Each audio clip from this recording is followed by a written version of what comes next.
अस्सलाम वालेकुम dear student. आज जो हमारा टॉपिक है वो है जी proper time and proper velocity.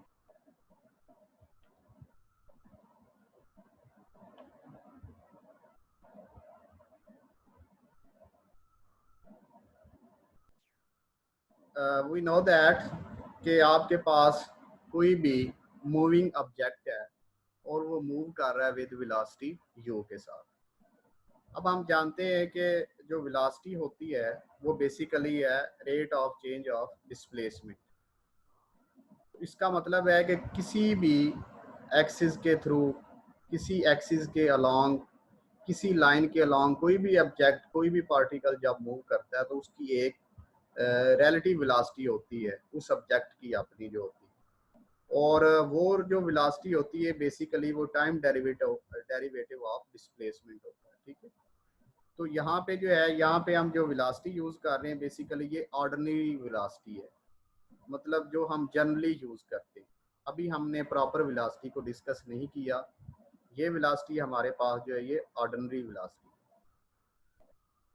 तो यहाँ पे जो है ये वेलोसिटी जो है जब कोई ऑब्जेक्ट मूव कर रहा है किसी भी लैब फ्रेम के अंदर, कोई भी फ्रेम ऑफ रेफरेंस आप ले लें और उसको आप कह दें कि इंस्टेंटेनियस रेफरेंस फ्रेम। यहाँ पे IRF का मतलब है इंस्टेंटेनियस रेफरेंस फ्रेम एस। अब बेटा आपको पता है कि जो डिस्टेंस फार्मूला होता है वो बराबर होता है S is equal to VT। तो अगर कोई भी ऑब्जेक्ट आपका, यहाँ पे हम रिलेटिविटी की बात कर रहे हैं, तो विद वेलोसिटी c के साथ मूव करता है तो जो डिस्टेंस फार्मूला होगा वो आपका होगा जी S is equal to CT। अब यहाँ पे जो है, यहाँ पे x जो है उन्होंने बताया हुआ है, तो ये आपका कोई डिस्प्लेसमेंट जो है वेक्टर है, या आप कह लें कोई किसी एक्सिस के अलॉन्ग, x के अलॉन्ग कोई पार्टिकल मूव कर रहा है, इसलिए यहाँ पे हमने x यूज किया है। अब यहाँ पे लिखा हुआ है कि मिन्कोविस्की स्पेस टाइम डायग्राम। तो बेटा आपके पास जो ये मिन्कोविस्की स्पेस टाइम है बेसिकली ये एक क्वालिटेटिव जो है किसी भी प्रॉपर्टी पार्टिकल की प्रॉपर्टी है, क्वालिटी है कि वो दो रेफरेंस फ्रेम के अंदर या एक रेफरेंस फ्रेम के अंदर किस तरह मूव कर रहा है। मतलब आपके पास एक रेफरेंस फ्रेम x और y है, उसको आप s का नाम दे दें, सपोज करें। अब उसके अंदर जो पार्टिकल मूव करेगा तो वो 2 डायमेंशन में होगा, एक x और एक y। तो हम उस डायमेंशन के अलोंग जो है, जिस डायमेंशन के अलोंग पार्टिकल मूव कर रहा है, उसको किसी रेफरेंस पॉइंट से जब देखते हैं तो वो एक आपके पास डायग्राम बन जाती है जिसको आप मिन्कोविस्की स्पेस टाइम डायग्राम कहते हैं।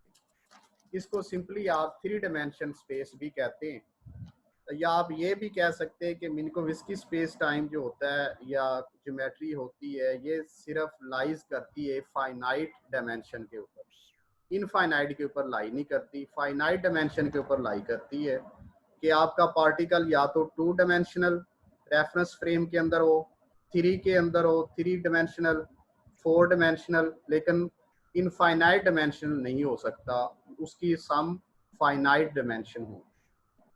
तो बेसिकली जब आप देखते हैं कि कोई भी पार्टिकल वो मूव करता है विद स्पीड ऑफ लाइट, तो आपका जो टाइम है वो डायलाइट होना शुरू हो जाता है। डायलेशन का मतलब होता है स्लो डाउन, कि आपका टाइम जो है वो रिलेटिव वेलोसिटी के साथ जो है वो स्लो डाउन होना शुरू हो जाता है। तो नेक्स्ट जो है बेटा, अगर इसको हम आगे कंटिन्यू करते हैं तो ये आपके पास कोई भी मूविंग फ्रेम है जिसको आप एस प्राइम का नाम देते हैं।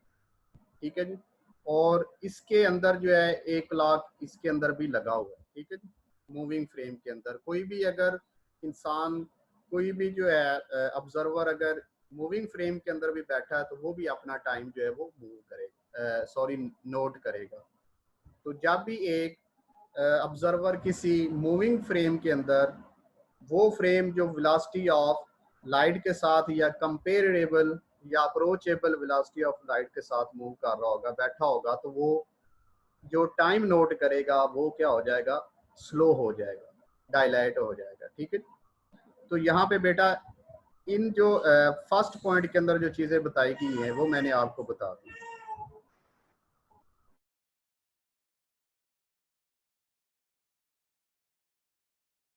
अब हम बात करते हैं जी सेकंड पॉइंट की। तो यहाँ पे लिखा हुआ है कि आपका जो क्लॉक है किसी लैब के अंदर, आप फर्ज करें कि आप किसी लैब के अंदर या अर्थ के ऊपर बैठे हैं, और जो आपकी अर्थ है वो आप कंसीडर कर लें कि एक स्टेशनरी फ्रेम है, ना कि मूव कर रहा है। और कोई भी स्पेस के अंदर, आप स्पेस शटल की एग्जांपल ले लें या रॉकेट की ले लें, जो उसके अंदर बंदा बैठा होगा वो मूविंग फ्रेम के अंदर होगा। तो अर्थ के लिहाज से जो आपका क्लॉक होगा जो टाइम नोट करेगा, और जो टाइम क्लॉक जो रॉकेट के अंदर लगी हुई है या स्पेस शटल के अंदर लगी हुई है, वहां पे जो ऑब्जर्वर बैठा है वो नोट करेगा। तो दोनों के दरमियान जो एक रिलेशन बिल्ट हो जाएगा उसको आप कहते हैं रिलेटिव ऑफ टाइम। तो बेटा आपको पता है कि हम जब टाइम डायलेशन की बात करते हैं या रिलेटिविस्टिक्स ऑफ टाइम की बात करते हैं, तो इसका मतलब है कि हम एक फार्मूले को पॉइंट आउट कर रहे हैं। जो फार्मूला आपको पता है कि टाइम डायलेशन का फार्मूला क्या होता है, that is equal to del T is equal to del t naught over square root of 1 minus U square over C square. और u यहाँ पे जो है वेलोसिटी ऑफ द फ्रेम है जो मूव कर रहे हैं। जो हमारे पास थर्ड पॉइंट है, अब बेटा यहाँ पे देखें तो जो गैमा है ये बेसिकली हम गैमा को लेते हैं square root of 1 minus U square over C square. तो यहाँ पे आपने वो वैल्यू पुट कर देनी है, ठीक है जी। और उसके बाद जो है आपने क्या किया कि u ओवर c को नाम दे दिया एनी अदर कांस्टेंट कह ले या टर्म कह ले जिसका आप बीटा कहते हैं। तो u ओवर c का स्क्वायर जो है वो बीटा के अंदर जो है वो स्क्वायर आ जाएगा। तो यहाँ पे जो है 1 माइनस बीटा स्क्वायर का मतलब है कि 1 minus U square over C square. अब ये यहाँ पे जो है टाइम डायलेशन का फार्मूला यूज किया, तो हमारे पास ये वाली टर्म जो है वो ऐसे आ गई। हमने इसको बेसिकली ये कंसीडर कर लिया, तो सिंपल ये फॉर्म आपके पास बन जाएगी, ठीक है। गैमा की जगह पे आपने पुट करना है 1 ओवर 1 माइनस बीटा स्क्वायर। तो वो जो है नीचे वाली वैल्यू ऊपर जाके मल्टीप्लाई हो जाएगी, तो 1 minus beta square square root of multiply by D T.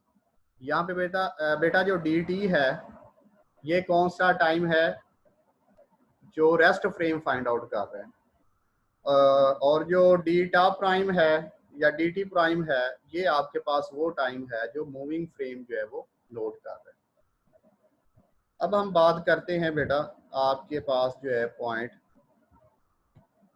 यहाँ पे। तो यहाँ पे आपने एक वेलोसिटी की टर्म यूज की है जो एक ऑब्जेक्ट की स्पीड है। सिंपली आप कह लें u is equal to U, ये डायमेंशनली बताया गया आपके कि किस तरफ जो है आपका पार्टिकल जो है वो मूव कर रहा है। तो किसी भी इनर्शियल फ्रेम ऑफ रेफरेंस के अंदर आपने उस ऑब्जेक्ट की वेलोसिटी को पॉइंट आउट किया है, तो वो आपके पास जो है u के बराबर है। अब हम बात करते हैं इस फिगर की। तो यहाँ पे आपने दो फ्रेम ऑफ रेफरेंस कंसीडर किए। एक को आपने कह दिया स्टेशनरी फ्रेम, या आप कह ले कि आप ही एक स्टेशनरी फ्रेम है और आप अर्थ के ऊपर खड़े हैं, और दूसरा आपके साथ जो है वो मूविंग फ्रेम है जिसको आप ऑब्जर्व कर रहे हैं, या वो मूविंग फ्रेम जो है जो स्पेस के अंदर ट्रेवल कर रहा है। स्पेस शटल हो सकती है, आपका रॉकेट हो सकता है, ठीक है जी। तो उसके लिहाज से आपके जो कोऑर्डिनेट सिस्टम बनता है, तो वो देखिए आपके पास अगर ये एक्स वाई जी है तो आप इसको एक्स वाई जी प्राइम भी कह सकते हैं। सिंपली ज्योमेट्री जो है इसके अंदर आप एक्स वाई जी प्राइम ले सकते हैं। लेकिन हमने लॉरेंस जो है ट्रांसफॉर्मेशन के अंदर डिस्कस किया था कि आपके पास जो डायमेंशन होती हैं, या एक्स प्राइम इक्वल टू होता है एक्स के, y prime is equal to y के, z prime is equal to z and t prime is equal to t के। तो सिमिलरली यहाँ पे भी कोई प्रॉब्लम जो है इस तरह की नहीं है। आप जनरली उसको एक्स वाई जी भी कंसीडर कर लें या प्राइम वैल्यू भी कंसीडर कर सकते हैं।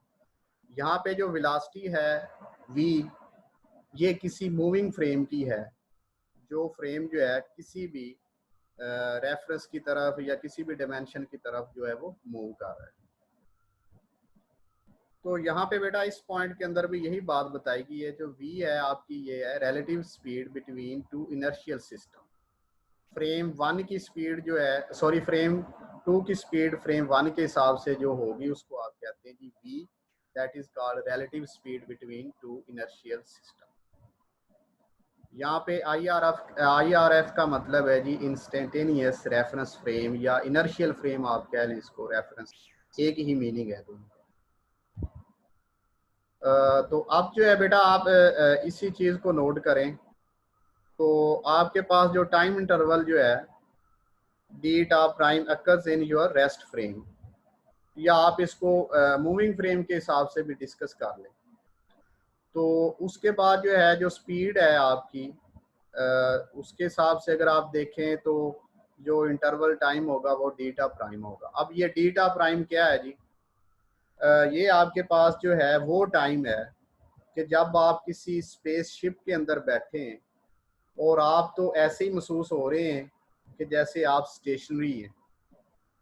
किसी भी ऑब्जर्वर के हिसाब से जो अर्थ के ऊपर खड़ा है और वो आपको देख रहा है कि आप स्पेस के अंदर, शटल के अंदर मूव कर रहे हैं, लेकिन आप क्या कहते हैं कि मैं तो सीट पे बैठा हूं लेकिन जो स्पेस शटल है वो मूव कर रही है। इसका मतलब है कि आप खुद मूव नहीं कर रहे, आपकी स्पेस शटल मूव कर रही है, लेकिन जो अर्थ के ऊपर ऑब्जर्वर है वो ऑब्जर्व कर रहा है कि दोनों ही ऑब्जर्वर और स्पेस शटल दोनों ही मूव कर रही है। तो दोनों के लिहाज से जो टाइम होगा वो यहाँ पे हम मेजर कर लेंगे, तो वो होगा जी D tau prime that is equal to D T prime. दोनों ही केस जो है वो एक दूसरे के लिहाज से बिल्कुल वो करेक्ट है।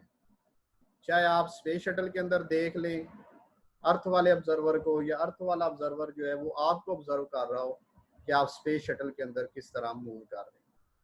तो बेटा दोनों जो टाइम इंटरवल हैं वो एक दूसरे के लिहाज से जो हम देखते हैं तो हमें लगता है कि जैसे ऑब्जर्वर जो है वो जो स्पेस शटल के अंदर है वो मूव कर रहा है विद स्टेशनरी ऑब्जर्वर, या जो स्पेस शटल के अंदर ऑब्जर्वर है वो कहता है कि स्पेस शटल जो है वो मूव कर रही है, मैं तो रेस्ट पे। तो दोनों का टाइम जो है यहाँ पे सेम होगा क्योंकि दोनों जो ज्योमेट्री हैं दोनों सेम लाइज कर रही है एक ही टाइम के ऊपर, that is called proper time.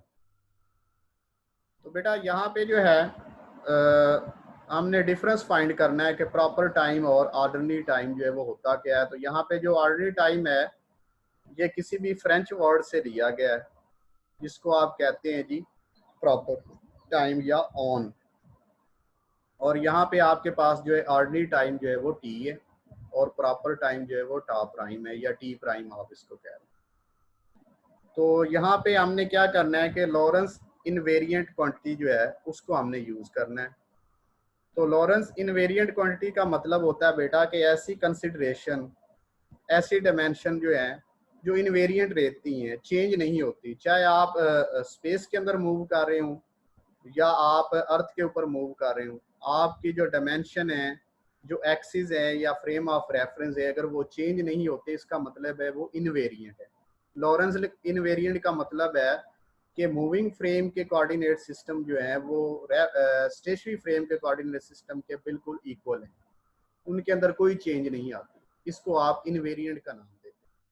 तो यहाँ पे जो है थोड़ी सी जो है वो डेरिवेशन की गई है इनवेरिएंट जो रेफरेंस फ्रेम है उनके लिहाज से।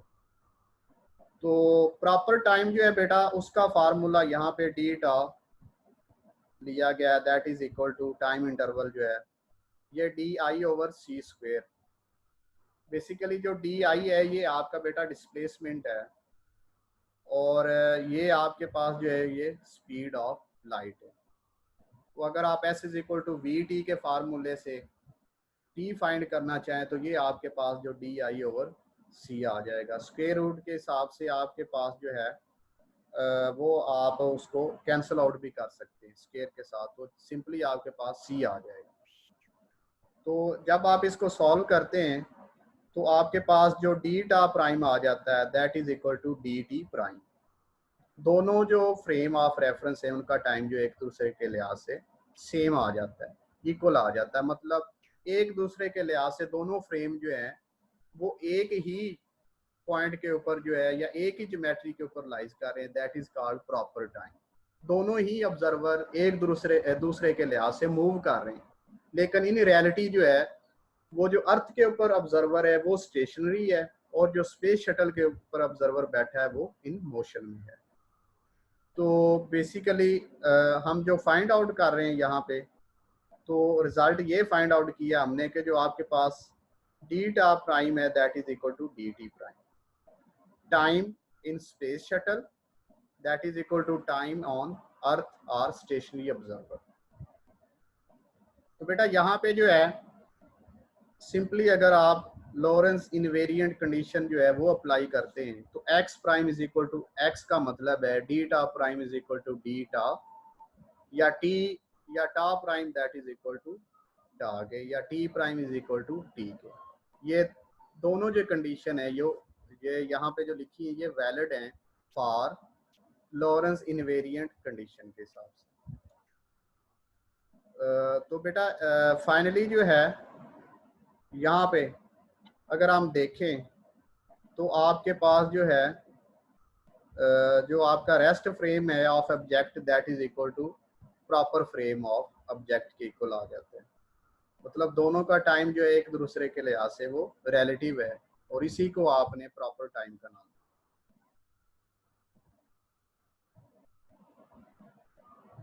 अब हम बात करते हैं बेटा रिलेटिव वेलोसिटी की। यहाँ पे जो है बेसिकली हमने जो प्रॉपर टाइम फाइंड आउट किया है इस फ्रेम के हिसाब से, वो हमारे पास जो है एक टर्म पॉइंट की है हमने यहाँ पे, दैट इज कॉल्ड सिंपली आप प्रॉपर टाइम कह लें। और इस ज्योमेट्री को हमने सिंप्लीफाई करते हुए ये रिजल्ट्स जो हैं वो फाइंड आउट किए। यही बेसिकली प्रॉपर टाइम्स के रिजल्ट है।